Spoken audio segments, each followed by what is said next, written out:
बिस्मिल्लाहिर्रहमानिर्रहीम। Supreme court के सामने से जस्टिस काजी फाइज ईसा के केस के हवाले से आपको रिपोर्ट कर रहे हैं नाज़रीन। ये बताना अहम बात है ये कि सुप्रीम कोर्ट के अंदर जो केस काजी फाइज ईसा साहब के हवाले से सुना जा रहा है, उसकी इम्प्लिकेशंस या उसके हवाले से रियल टाइम में आपके इर्द गिर्द डेवलपमेंट्स आपको होती हुई नज़र आती हैं। ये काजी फाइज ईसा साहब का मुकदमा जो है, जिसमें काजी फाइज ईसा साहब की बेगम की प्रॉपर्टीज़ जो है लंदन के अंदर, उनके बारे में छानबीन के लिए हुकूमत ने जो रेफरेंस भिजवाया था, वो जस्टिस काजी फाइज ईसा साहब का धरना केस के अंदर जो जजमेंट आया था, फैज़ाबाद धरना केस के अंदर 2017 का वो केस, जिसमें जस्टिस काजी फाइज ईसा ने तहरीके लब्बैक या रसूल अल्लाह के हवाले से, धरने के हवाले से, खादिम हुसैन रिजवी के धरने के हवाले से जजमेंट जो दी थी, उसके बाद ही ये केस उभर के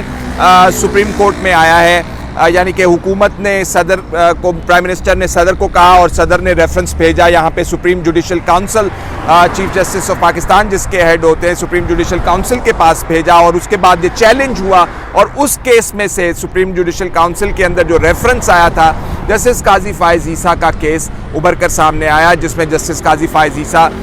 साहब की अहलिया सरीना ईसा जो हैं वो भी अदालत के सामने मौजूद हैं और ट्रेल दे रही हैं, मनी ट्रेल दे रही हैं अदालत को, सुप्रीम कोर्ट को, अपने खावंद के साथी जजेस को वो ट्रेल दे रही हैं पैसों की, जिसके तहत, जिससे उन्होंने यूके की प्रॉपर्टीज़ ख़रीदी थी। मैं आपको ये केस के हवाले से जो आजकल आपके इर्द गिर्द हो रहा है इसलिए बता रहा हूँ ताकि आप केस की अहमियत का अंदाज़ा लगा सकें और जो हमारे इर्द गिर्द वाक़यात हो रहे हैं वो वाक़यात क्या हैं उसका भी कुछ ना कुछ आप अंदाज़ा लगा सकें। सुप्रीम कोर्ट के अंदर जो केस इस वक्त मौजूद है वो अपनी नौयत का, सुप्रीम कोर्ट की, पाकिस्तान की अदलिया की तारीख़ का एक अनोखा केस है, जिसके अंदर 10 जजेस जो हैं सुप्रीम कोर्ट के, वो अपने ही फेलो जज या साथी जज या बरादर जज के ख़िलाफ़ केस सुन रहे हैं। ऐसी कोई नज़ीर मिसाल नहीं मिलती। और मैं आपको ये भी बता देना चाहता हूँ कि ये जजेस, जिसमें जस्टिस उमर अता बंदयाल हेड कर रहे हैं, जस्टिस मंसूर अली शाह साहब हैं, जस्टिस मुनीब अख्तर हैं, जस्टिस मंजूर मलिक साहब हैं, मंजूर साहब हैं और जजेस हैं, जस्टिस जाया फरीदी हैं, जो कि हिस्ट्री लिख रहे हैं, अदलिया की तारीख लिख रहे हैं। ये मुकदमा अदलिया की तारीख का बहुत ही इम्पोर्टेंट मुकदमा होगा, क्योंकि जजेस के कंधों के ऊपर, अपने कंधों के ऊपर बहुत भारी जिम्मेदारी है और आने वाले वक्त के अंदर तमाम लोग इस जब केस का मुताला करेंगे तो उन्हें आईने की तरह ये बात समझ में आ रही होगी कि किस जज ने किस वक्त क्या रोल प्ले किया, क्या अपने जजमेंट के अंदर लिखा, क्या अदालत के अंदर ऑब्जर्वेशंस उस जज की रहीं, क्या रवैया उस जज का अदालत के अंदर रहा। ये बहुत माइक्रोस्कोपिक लेंस के साथ ये लोग इसका मुताला करेंगे इस केस का। ये एक ऐसा अहम केस है और अगर इस केस में से जजेस जो हैं वो इंसाफ करके निकलते हैं, सुरखरू हो के निकलते हैं, तो इनका बोल बहुत बाला होगा आइंदा आने वाले दिनों में, फ्यूचर में, जब तारीख लिखी जाएगी, जब कमेंट्स होंगे, जब इदारिये लिखे जाएंगे, आर्टिकल्स लिखे जाएंगे, बहस मुबासा जब इस केस के फाइनल होने के बाद होगा। अभी भी बहुत हो रहा है, अभी भी बहुत हो रहा है, लेकिन जब बाद में मौरिख तारीख लिखेगा और लोग जब इसको रेट्रोस्पेक्टिव में देखेंगे, पीछे देखेंगे कि क्या हमारा सुप्रीम कोर्ट करता रहा है, तब ये फैसला होगा कि किस जज ने क्या कहा, कितना इम्पोर्टेंट ये केस था और कितने इम्पोर्टेंट केस के अंदर किस जज ने अपना कितना अच्छा हिस्सा डाला। इसको बहुत याद किया जाएगा इस केस को। तो ये मैं कहता हूँ कि इन जजेस के कंधों के ऊपर बहुत भारी जिम्मेदारी है जो वो निभा रहे हैं और जो आपको बाज़ दफ़ा नज़र आता है कि कभी जस्टिस उमर अता बंदयाल जो हैं फट पड़ते हैं जस्टिस काजी फाइज ईसा साहब पे, कभी जस्टिस मुनीब अख्तर साहब जो हैं वो नोक झोंक उनकी नज़र आती है जस्टिस काजी फाइज ईसा साहब के साथ, तल्खियाँ नज़र आती हैं। बाज़ दूसरे जजेस जो हैं वो बहुत कंपोज नज़र आते हैं। तो मुझे तो ये लगता है कि जस्टिस उमर अता बंदयाल के राइट और लेफ्ट के ऊपर जो जजेस हैं शायद उनके अंदर कुछ डिवीजन सी मौजूद है काजी फायज ईसा साहब के लिए केस के हवाले से। लेकिन मैं आपको बता दूं कि जो ऑब्जर्वेशंस होती हैं अदालत के अंदर, उससे आप जज के फाइनल फैसले का तयन नहीं कर सकते हैं। तो ये मामला जब देखा तब पता चलेगा हमें, जब फैसला आएगा। आज की समाअत की तरफ आपको लेकर आता हूं। आज जस्टिस काजी फायज ईसा साहब ने दलाइल दिए मुख्तसर, और उसके बाद उनकी अहलिया सरीना ईसा साहिबा ने दलाइल दिए अदालत के अंदर। आज बहुत इम्पोर्टेंट मामला था अदालत के सामने, जिसमें सरीना ईसा साहिबा ने अदालत को ये बताया कि जो लंदन की प्रॉपर्टीज़ जो वजह बनी हुई हैं तनाज़े की इस वक्त जस्टिस काजी फायज ईसा के ख़िलाफ़, वो प्रॉपर्टीज़ सरीना ईसा साहिबा ने आज अदालत को बताया कि उन्होंने खुद अपनी कमाई से ख़रीदी थी। उन्होंने कहा उनका एग्रीकल्चरल लैंड है सिंध में, उन्होंने कहा उनका एग्रीकल्चरल लैंड है बलूचिस्तान के अंदर, उन्होंने कहा उनकी प्रॉपर्टीज़ हैं क्लिफ्टन के अंदर, कराची के अंदर, जिनके रेंट्स बाकायदा आते थे। और उन्होंने ये आज अदालत को कागजात की तवस्सुत से ये बताया कि उन्होंने अपने अकाउंट के अंदर ये पैसे जो हैं ट्रांसफ़र किए, और ये पैसे ट्रांसफ़र जब हुए तो उनसे उन्होंने लंदन की प्रॉपर्टीज़ जो हैं ख़रीदी हैं। और उन्होंने कोई दर्जनों जो हैं वो इदारों के नाम भी बताए हैं, जिनके हवाले से उनका कहना था कि उनके बैंक अकाउंट्स का इल्म था पाकिस्तान के इदारों को, ना सिर्फ इल्म था उनकी प्रॉपर्टीज़ का, बल्कि जो यूके के इदारे हैं उनको भी मालूम था कि ये प्रॉपर्टीज़ जो हैं वो किस तरह ख़रीदी गई हैं, पैसा कहाँ से आया, किस बैंक से ट्रांसफ़र हुआ और किस बैंक से नहीं ट्रांसफ़र हुआ। इसी दौरान जस्टिस मुनीब अख्तर साहब ने सरीना ईसा साहिबा से, जस्टिस काजी फायज ईसा साहब की अहलिया से ये सवाल किया कि क्या आप बताइए कि आपने जब फेडरल बोर्ड ऑफ रेवेन्यू के सामने अपना बयान रिकॉर्ड कराया तो क्या आपने अपने बयान के अंदर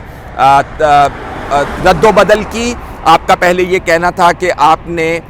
तमाम प्रॉपर्टीज़ जो हैं अपने पैसों से ख़रीदी, लेकिन बाद में क्या उन्होंने कहा कि मैं रिकॉर्ड देख के पढ़ रहा हूँ, और उस रिकॉर्ड से बज़ाहिर ये लगता है कि आपने बाद में ये कहा कि एक प्रॉपर्टी आपने अपने पैसों से ख़रीदी और बाकी 2 प्रॉपर्टीज़ लंदन के अंदर जो ख़रीदी गई वो आपने अपने बच्चों के साथ मिल के ख़रीदी। तो क्या आपने अपना जो स्टेटमेंट था, जो बयान था फेडरल बोर्ड ऑफ रेवेन्यू के सामने, उसको बदला था? तो इस पर जस्टिस काजी फायज ईसा साहब उठकर रोस्ट्रम पर आए, क्योंकि जस्टिस काजी फायज ईसा साहब भी अदालत में ही बैठे हुए हैं जजेस के सामने, और उनकी अहलिया जो हैं अपनी बेटी के साथ दलाइल दे रही हैं अपने केस के हक़ में। और उनका कहना ये है कि उनका इस केस से ताल्लुक़ ही नहीं बनता था, प्रॉपर्टीज़ उनकी थी, उनकी प्रॉपर्टीज़ की वजह से उनके हस्बैंड को जो है वो इन्वॉल्व किया गया। बहरहाल जस्टिस काजी फायज ईसा साहब उठ के रोस्ट्रम पर आते हैं और कहते हैं कि जी आप ये जो सवाल कर रहे हैं जस्टिस मुनीब अख्तर साहब, इसका एविडेंस क्या है कि जो बात आपने मुनीब अख्तर साहब ने की कि आप इसके कोई एविडेंस के बारे में बता सकते हैं? तो उन्होंने मुनीब अख्तर साहब ने कहा कि मैं तो रिकॉर्ड देख के पढ़ रहा हूँ और मैं बता रहा हूँ, आप प्लीज़ सिट डाउन। उन्होंने आज अदालत के अंदर जस्टिस काजी फायज ईसा साहब को कहा, और उनका जो लहजा था वो जो जज का एक अदालत के अंदर कंट्रोल करने का जो तरीक़ाकार होता है, लहजा वही था जो आम लिटिगेंट से मुखातिब एक जज जिस तरह होता है। उन्होंने कहा जी सिट डाउन, आप बैठ जाइए, मैं आपकी अहलिया से बात कर रहा हूँ। अच्छा, इसी दौरान बड़ा ज़बरदस्त डेवलपमेंट है ये, जस्टिस याहिया आफरीदी साहब ने तवज्जो दिलवाई सरीना ईसा साहिबा की कि आप अब जहाँ से पढ़ रही हैं, क्योंकि ये रिव्यू पिटिशन है काजी फायज ईसा साहब की, और जो ऑलरेडी फैसला हुआ है, FBI ने जो रिकॉर्ड दिया हुआ है उसमें से उन्होंने कहा कि आप ये पढ़िए जहाँ पे जुल्फ़िकार साहब हैं जो FBI के जो अफसर हैं जिन्होंने ये बाकायदा तफ्तीश किया, उन्होंने लिखा हुआ है कि आपने पैसे जो है वो बाकायदा बैंक के थ्रू लंदन पहुँचाए और वहाँ से प्रॉपर्टीज़ खरीदी गई, तो आप वो हिस्सा क्यों नहीं पढ़ती हैं? तो जिस पर जस्टिस मुनीब अख्तर साहब का ये भी कहना था इसमें कि जब आप पैसों के बारे में बात करते हैं, मनी ट्रेल के बारे में आप बात करते हैं, तो फिर आप अगर आपके बयान के तजाद के अंदर तजाद है तो वो तजाद जो है वो सामने आता है, जिस पर सरीना ईसा साहिबा का कहना था कि बहुत देर पहले की ये प्रॉपर्टीज़ खरीदी गई हैं, और इन प्रॉपर्टीज़ के अंदर जब रिकॉर्ड की आप बात करते हैं तो ये जहन में रखें कि ये बहुत पुराना रिकॉर्ड जो है कुवैत के निकाल के वॉलंटरली जो है हमने अदालत के सामने रखा है। तो जस्टिस मुनीब अख्तर साहब का कहना था कि इसमें तो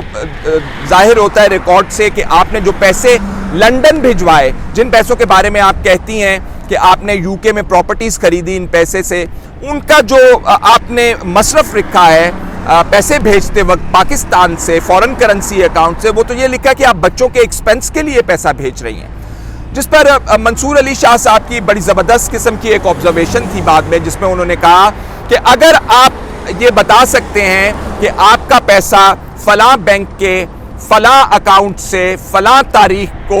कानूनी तौर पर इस मुल्क से बाहर भिजवाया गया है, तो ये इर्रेलेवेंट बात हो जाएगी कि आपने ये पैसा क्या बच्चों के लिए भिजवाया जो कि वहाँ पे तालीम हासिल कर रहे थे, या आपने अपनी प्रॉपर्टीज उससे खरीदी। क्योंकि आपका पैसा है, आप चाहते हो तो उसको अपने बच्चों को खर्च के लिए दे सकते हैं। अगर आपका ज़हन बदल जाए तो आप उससे अपने पैसे से कुछ भी कर सकते हैं। तो जस्टिस मंसूर अली शाह साहब का कहना यह था कि अगर आपका रिकॉर्ड ये बता रहा है कि पैसे जो हैं MCB के अकाउंट से, जैसे आप अपने अकाउंट से बता रही हैं कि भिजवाए गए हैं, तो तरीकाकार कोई भी हो मसरफ का कि आपने लिखा बच्चों के लिए या प्रॉपर्टी के लिए, it doesn't make any difference. तो आज ये कमरा अदालत के अंदर बात जो है खुलकर सामने आई है, और जो मनी ट्रेल के हवाले से बहुत सारे लोगों के सवालिया निशान लगे हुए हैं, और बहुत सारे लोग ये सवाल करते हैं कि जी मनी ट्रेल दें जज साहब, मनी ट्रेल क्यों नहीं देते। तो सरीना ईसा साहिबा जो आज अदालत के सामने खड़ी हुई थी, उन्होंने कहा कि मेरी ये इनकम, मेरी ये प्रॉपर्टीज़, इनका रेंट, मेरी सारी उम्र की कमाई जो मैंने अमेरिकन स्कूल में पढ़ा के इकट्ठी की, वो तमाम की तमाम मिला के मैंने जो है, और वो आपके सामने है, वो कह रही है कि ये एवरीथिंग इज अकाउंटेड फॉर, उससे ये प्रॉपर्टीज़ खरीदी गई हैं। तो आज जस्टिस उमर अता बंदयाल साहब ने सरीना ईसा साहिबा से ये बात भी की कि रमज़ान है, रोज़े हमने भी रखे हुए हैं, आपने भी लाजमी बात है रखा हुआ है, तो इसको कल तक के लिए मौखर कर देते हैं। कल तक के लिए ये समात जो है वो मौखर हुई है। कल मज़ीद इसके ऊपर सरीना ईसा साहिबा जो हैं वो दलाइल दे रही होंगी और बता रही होंगी मनी ट्रेल के हवाले से, और साथ साथ FBI के ऑफिसर के हवाले से जो बातें आज की गई। सरीना ईसा साहिबा का कहना था कि वो कानून के मुताबिक उन्होंने काम कोई नहीं किया। जो जुल्फ़िकार साहब जिनके पास, उन्होंने कहा जी मैंने मुतअद्दिद बार उनसे कहा कि मुझे ये कागजात चाहिए, मुतअद्दिद बार उनको रीच आउट करने की कोशिश की, लेकिन उन्होंने मेरी एक बात नहीं सुनी है, और जो काम भी उन्होंने किया है वो तमाम तर कवानीन के खिलाफ ही किया है। तो सुप्रीम कोर्ट में अब ये मुकदमे की समाअत कल होगी, जिसमें सरीना ईसा साहिबा दोबारा दलाइल दे रही होंगी, और हम आपको कल फिर दोबारा इस केस के हवाले से अपडेट करेंगे। इजाज़त चाहते हैं, अल्लाह हाफ़िज़।